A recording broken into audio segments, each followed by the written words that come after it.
সাকিব তখন তো আমার সাথে পৃথিবীর কিচ্ছু বুঝে না। আমি কখনো কোনোদিন সাকিবের লোভে বলে আমি কোনো কাজ করি। প্রযোজক ইকবাল এবার আরশাদ আদনানকে কড়া জবাব দিয়ে দিলেন।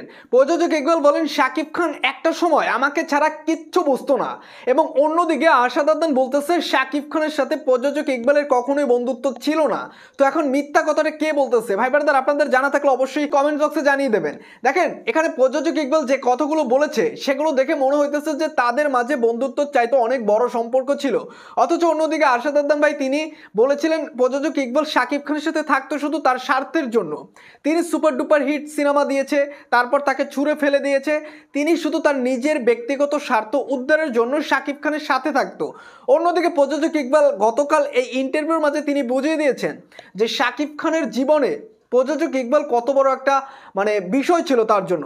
তিনি এখানে বলেছেন সাকিব খানের বিপদে আপদে আমি সবসময় পাশে ছিলাম। তো তিনি এখন বলতেছে আমি সাকিব খানের বন্ধু ছিলাম না, হ্যাং ত্যাং নানা ধরনের কথা। তো তিনি এইভাবে ইঙ্গিতপূর্ণভাবে আরশাদ আদনান ভাইয়ের সেই খোঁচা মারা ইন্টারভিউর প্রতিবাদ এখানে প্রযোজক ইকবাল করে দিলেন, এবং তিনি এটা বলেন একদম ক্লিয়ার করে দেন, কারণ আরশাদ আদনান ভাই বলেছিল যে সাকিব খানের সাথে অনেকেই থাকে, তো তার মতনই ছিল প্রযোজক ইকবাল। কিন্তু তিনি এখানে জোর গলায় বলেছেন সাকিব খানের জন্য আমি কি ছিলাম সেটা সাকিব খান জানতো।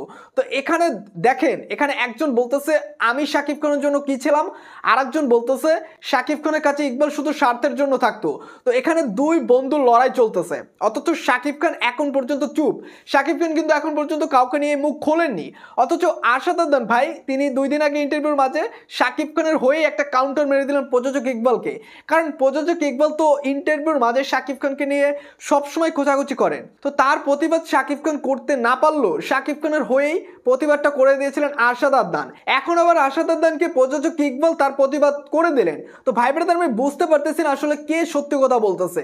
প্রযোজক ইকবাল কি সাকিব খানের একসময় সত্যি কি বন্ধু ছিলেন, নাকি আরশাদ আদনান তিনি যেটা বলেছেন সেটাই ঠিক, যে স্বার্থের জন্য তিনি পড়েছিলেন? তো ভাই ব্রাদার, আপনাদের জানা থাকলে অবশ্যই কমেন্ট বক্সে জানিয়ে দেবেন, এবং আমার চ্যানেলটিতে নতুন হয়ে থাকলে নিত্য নতুন আপডেটগুলো সবার আগে পাওয়ার জন্য চ্যানেলটি সাবস্ক্রাইব করে রাখবেন।